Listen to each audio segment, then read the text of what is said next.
Hi, I'm Gabriel, and this is Black Force Comics Weekly Review, episode 38, where we're going to tell you some comics that came out last week, as well as discuss the comics coming out this week and some geeky news that happened. Remember, the show's full of spoilers, so keep watching. Let's get started with last week's comics.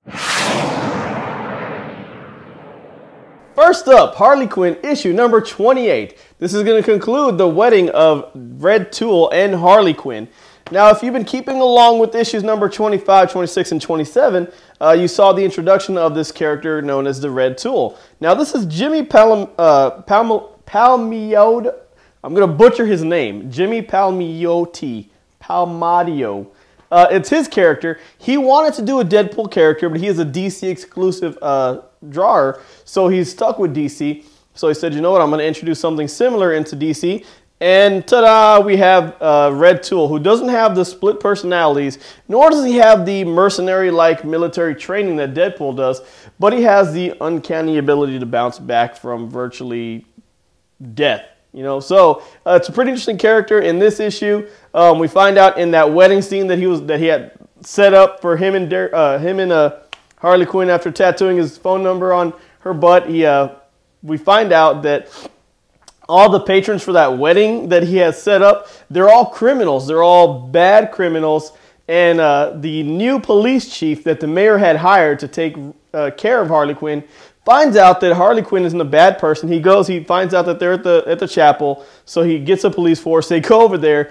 They start shooting into the chapel, kill all the villains that are tied up, you know, bound and gagged, tied up into the pews, start shooting all of them. The priest ducks for cover because he's the only one that's not tied up. The Red Tool's, you know, talking to Harley Quinn this whole time, said, look, I'm sorry, let's start all this over. The new police chief finally comes in. He understands. He talks to Harley Quinn, understands that Harley Quinn's not a bad person. They talk, and Harley Quinn says, you know, she tells the cameras, hey, I'm available for hire if anybody needs help. We also do senior citizen discounts. And she's putting herself out there is what she's doing. And then her and Red Tool go for a walk on Santa Monica Pier. She gets in the water. Red Tool saying, I really can't get in the water because of my robotics. The salt water's not good. But they have a good, a good time together. Harley Quinn starting to, you know, slowly fall for this guy. He kind of lays out that he's not necessarily, I guess he is a stalker, but he lays out all of her history, everything. She's like, what do you know about me? And he tells her everything from her indoctrination into the whole DC world with the Batman animated series until now. And so she's like, okay, well, I understand, you know, you're not trying to kill people. There's this whole scene on the beach where there's this kid that does something bad, and he throws a hammer. She thinks he's going to throw the hammer at the kid. He ends up throwing it at the dad, saying, that's what you get for being a bad parent, not watching your kid. And they both laugh and walk away. It's funny. All right, so that's Harley Quinn issue number 28. Check that one out. It's a good series. That Red Tool character, he's going to be an ongoing character in the Harley Quinn series, so check that one out. All right, next up, Tank Girl, 2 Girls, 1 Tank, issue number 1. So with this one, it's picking up kind of after the last Tank Girl series that came out a while back. So we have Tank Girl's tank is gone. It was stolen from the kangaroo guy, and Tank Girl saying, you know, where's my tank? And the guy's like, well, it got stolen. Really, he lost it in a game of cards. He doesn't want to tell her that. And it's now in a museum of fine art. And the curator for the museum, she's obsessed with it. She's like, oh, this is a beautiful piece. It's the actual Tank Girl tank. This caused anarchy in the streets. And so you got to think, because everything the Tank Girl does is kind of off the wall. In this universe, it's not like in the movie that came out where it's a dystopian place. It's not that bad of a place. So you see her working, you see the curator of the museum working, and you see her going home. You see Tank Girl distraught about this. It goes back and forth between the two. And you see Tank Girl all distraught, going to their munitions, seeing what they have in their armory left that they can use. She has a little small armored vehicle that she takes, and the kangaroo guy takes a little circus car, and then her other friend takes a motorcycle. So they go out and they're going to rob people to try to get more money to buy another Sherman tank so she can start all over again as Tank Girl. During this time, the curator of the museum is just going through her mundane life, and she sees a picture of Tank Girl, And I don't know what snaps in her mind, but she shaves her head. She does everything to look like Tank Girl. She gets out her cosplay outfit from the Ramones, from the 80s punk costume that she had, and she puts it on, and she becomes the new Tank Girl, and she steals the tank from her museum, and she just goes on a rampage. And at the very end, you see Tank Girl running from the police. You see the new Tank Girl running from the police, and they meet up. And that's the end of the comic. It's a really good comic. Looking forward to see where this goes. I love the Tank Girl series. It's always entertaining, much like Harley Quinn. All right, next up, Uncanny Avengers, issue number 9. Now this one, man, oh man. So this one takes place right after the whole Unpleasant Hill thing. So the Pleasant Hill debacle with S.H.I.E.L.D. and Maria Hill and all that. So this takes place right after that. Everything's starting to calm back down. We have all the Uncanny Avengers. They're out on patrol doing whatever. And then we started off with Rogue. She's on patrol. She's radioed in, say, hey, there's a spaceship coming down. We need you to try to help it. So she goes to try to catch it and to maneuver it. It's slow descent. And something else catches it before her. And she's like, whoa, what is this? So she goes to go investigate it. It turns out it's Hank Pym and Ultron fused as one. We hadn't seen Hank Pym since before the whole Secret Wars event. He hasn't been in the picture. He sacrificed himself to destroy Ultron and to save the Avengers. This was before they split off into 50 different groups. So that's the last time we saw him. So now he's coming back saying that, you know, I have control over Ultron. He's part of me. I've got rid of what that bad aspect of what Ultron was, and I now have this good thing about me. And, you know, she meets up with the other Avengers, and Cap's like, you know what, we got to inspect it. You know, Hank, that's our protocol. That's what we got to do. And Hank's like, you really don't want to. You could just trust me. And they're like, no, we got to do this. And Cable's like, yeah. You know, he's getting his gun ready. He's cocking it because he's like, you know, come on, dude, don't mess around. So he exposes his body. All he's got left is maybe his upper torso and his arms and his head. That's all he has left that's organic. Everything else, from the torso down, is all Ultron. So it's pretty interesting. At the very end, him and Rogue. So Cap's like, okay, we'll just keep an eye on you to make sure. And he tells Rogue, you know, I haven't eaten in months. Let's go get a burger. And so they go off. He asks Rogue, where's my memorial? He goes to his memorial. He blows it up. And you almost see something evil or crazy, but then you don't. Here's the bad thing. You don't merge yourself with Ultron. It's already a bad idea. So here's Hank Pym thinking it's a good idea. The original creator of Ultron thinking it's a good idea to merge with his creation. You know what's coming. Yeah, there's going to be some bad things happening out of that. So that concludes the Avengers Ultron. Next up, we have Spidey, issue number 6. Now, this is a cool series. This is actually the kids' comic. I'm throwing it in between the middle of something else. This is a kids' comic that I chose for this week. Really, it's for teens and lower. What's cool about this, because this is the young Peter Parker and his beginning role as Spider-Man, he's teaming up with Iron Man. And the original, I think I want to say it's Mark IV or Mark III suit, where he's still got some of the rivets exposed and all that. So he's teaming up with Iron Man. Iron Man tells him some stuff. You know, he asks Iron Man for dating advice. It's a really cool comic. It's really fun. It's really good to read with your kids. So that's Spider-Man issue number 6. Check it out. You can see a good team up between him and Iron Man. A whole bunch of good one-liners. He asks, you know, should I ask this girl? And he's like, fortune favors the bold, man. Go ask her before you lose her. And so he goes, this is all Gwen Stacy, because Gwen Stacy was still alive. This is him in high school still. So yeah, it's a really good issue. Check it out. Spidey, issue number 6. All right, next up, Poison Ivy, issue number 5. Now this is getting to an end of the Poison Ivy cycle of life and death series. So we see her sporelings and the sporling that was created in the lab. They've all grown. They're at a teenager level now after about 25 weeks. So this is 25 weeks in, and they've grown that fast. You have Rose, you have Rose, Thorn, and some other plant name. Hazel. You have Rose, Hazel, and Thorn are her 3 children that she's raising. And she's not sure how to do it. She's very overprotective, keeping them safe, keeping them inside. She doesn't know how long they have to live. And they're like, hey, we're teenagers now. We want to get out. And so in the middle of the night, they end up sneaking out, going to a karaoke, and going to a nightclub. Some guy tries to approach Rose, and Rose is like, leave me alone. And this guy starts touching her, and she grabs his arm and turns his hand into a plant. and they just start wreaking havoc in that nightclub. And then Poison Ivy, realizing they're gone, she goes, she looks on the news, sees what's happening. She can feel them because Poison Ivy can talk to the green. Much like Swamp Thing, you can feel the green. The green is the earth. She can communicate with it. She can communicate with the Council of Trees. So she finds out where the kids are. She goes to go save them.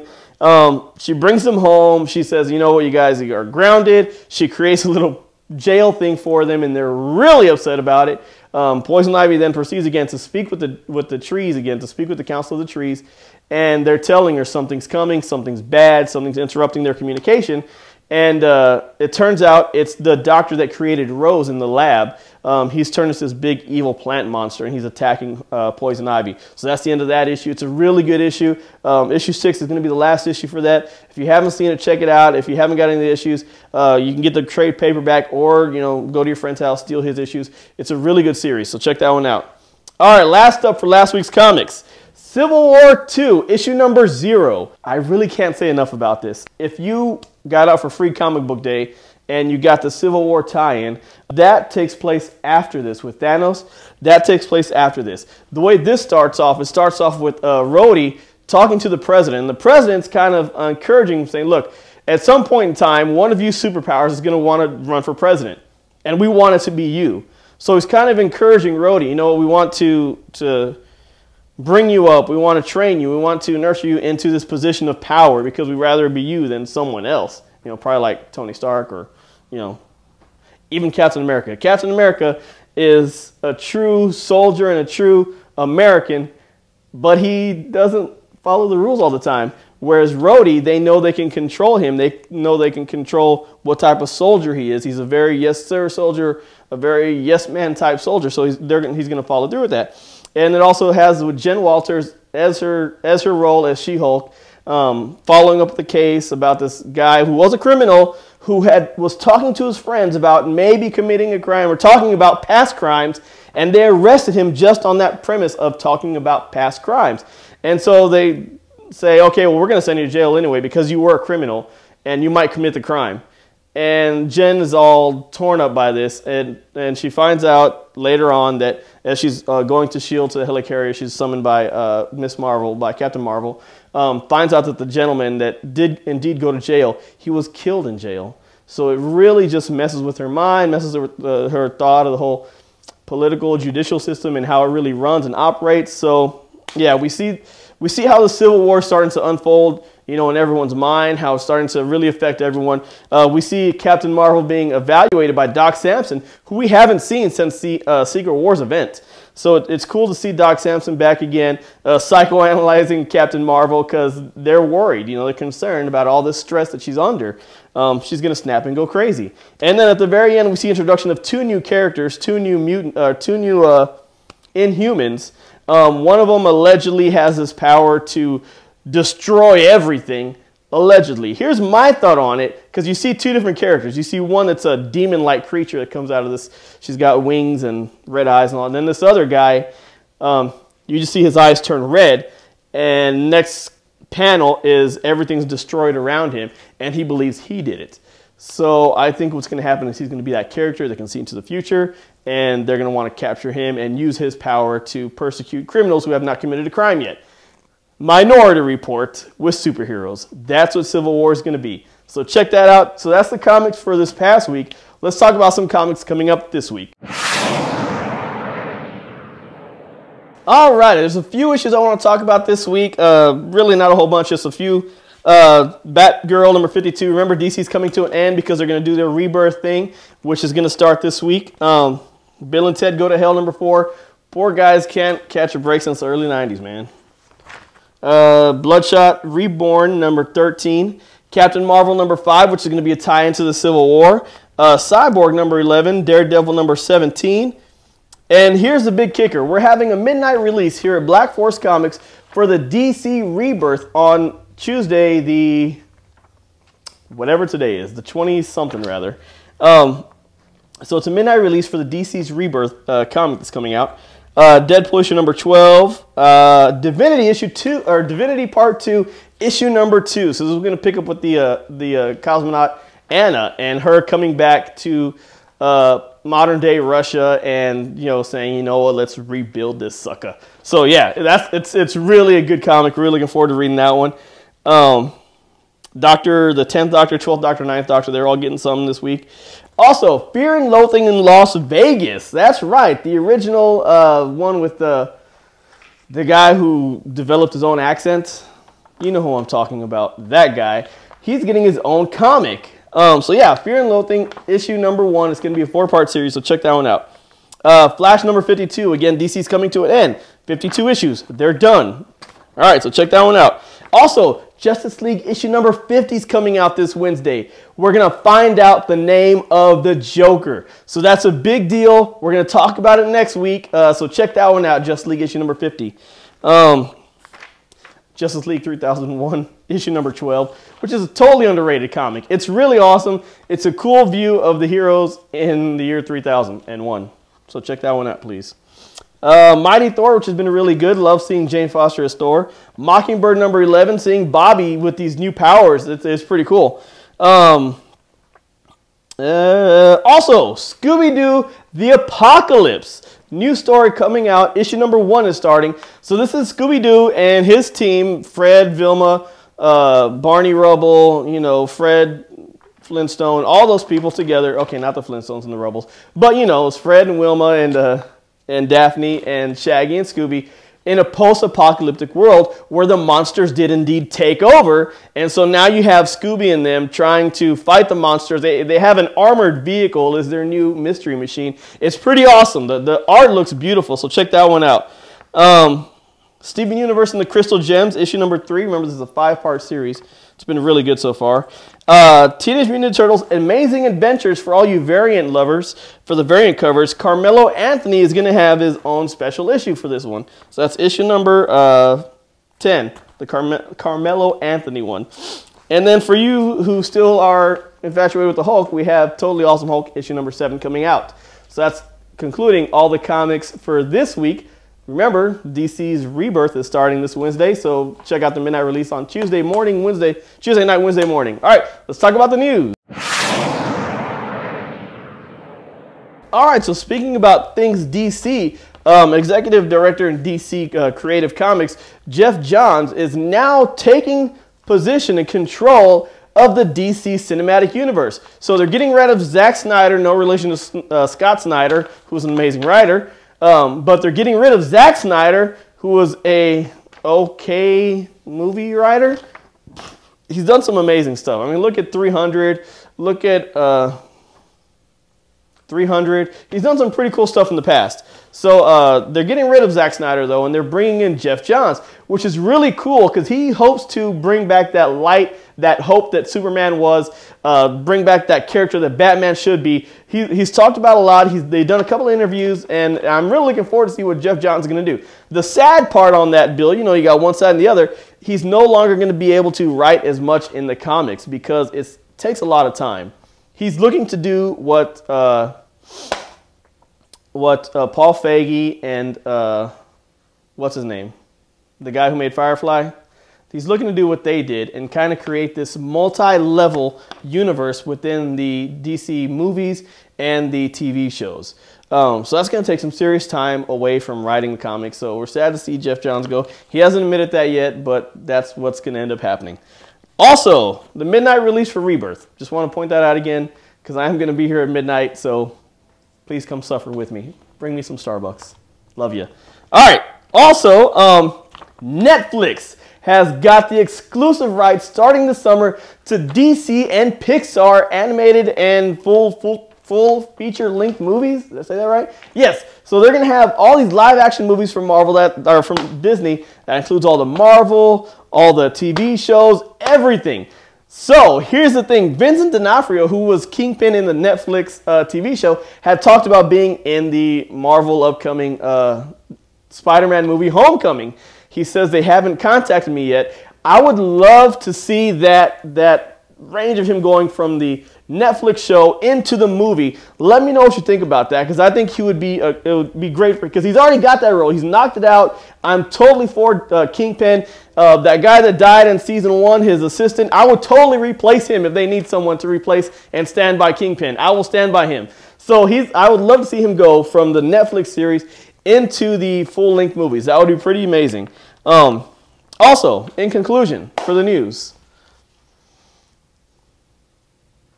hold the door. Hold the door. Hold the door. Hold door. All right. We'll see y'all next week.